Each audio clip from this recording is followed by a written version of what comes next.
বাংলায় আর আইন বলে কিছুই নেই। পশ্চিমবঙ্গের পুলিশ প্রশাসন মুখ্যমন্ত্রী মমতা বন্দ্যোপাধ্যায়ের কথায় চলে। ত্রিপুরায় পৌঁছে মুখ্যমন্ত্রী মমতা বন্দ্যোপাধ্যায়কে কটাক্ষ করলেন পশ্চিমবঙ্গের বিরোধী দলনেতা শুভেন্দু অধিকারী। আর বিরোধী দলনেতার এই মন্তব্যের জেরে শোরগোল পড়ে গিয়েছে রাজ্য রাজনীতিতে। ত্রিপুরার উদ্দেশ্যে রওনা দেওয়ার আগে কলকাতা বিমানবন্দরে দাঁড়িয়ে শুভেন্দু অধিকারী আর গঙ্গা আরতি প্রসঙ্গে কি জানিয়েছেন দেখুন।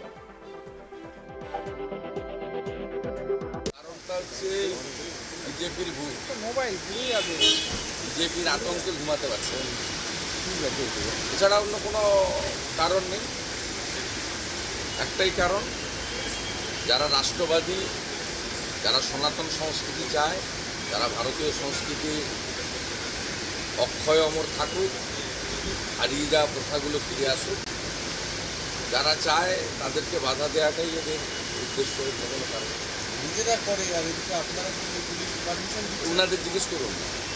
পুলিশ কি বলে কিছু নেই।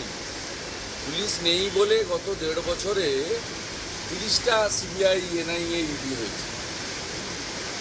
পুলিশ বলে কিছু আছে না। পুলিশ থাকলে এরকম আপনার কোর্টের মধ্যে মারপিট করে? পুলিশ থাকলে পুলিশকে আপনার যত এফআইআর হয়েছে, একটা এফআইআর তো ইনভেস্টিগেশন দিয়েছে। আপনি পুলিশদের ভূমিকা কি? তো মমতা পুলিশ দেবযানীর মা কি বলছে, আমার মেয়েকে এইসব বলতে শেখাচ্ছে। পুলিশের কোনো কাজ নেই। আর পুলিশ তো ঢুকাচ্ছে, দেখছেন এই আইপ্যাকে যে ছেলেগুলো এর আগে কাজ করতো তাদের টেম্পোরারি হোমগার্ডে ঢুকিয়েছে। আইপ্যাকে যে ছেলেগুলো কাজ করতো, আবার এবারে আসছে দিদির দূত, ওরা অরিজিনালি হচ্ছে লুট করার ভূত। সেই ভূতেদের জন্য আবার নতুন রিক্রুটমেন্ট করেছে আইপ্যাক। আর এখান থেকে টাকা মাল তুলছে।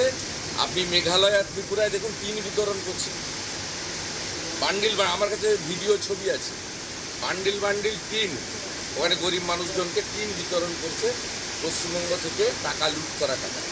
একটা পার্টি 1200% ইলেকটোরাল বন্ডে আয় বৃদ্ধি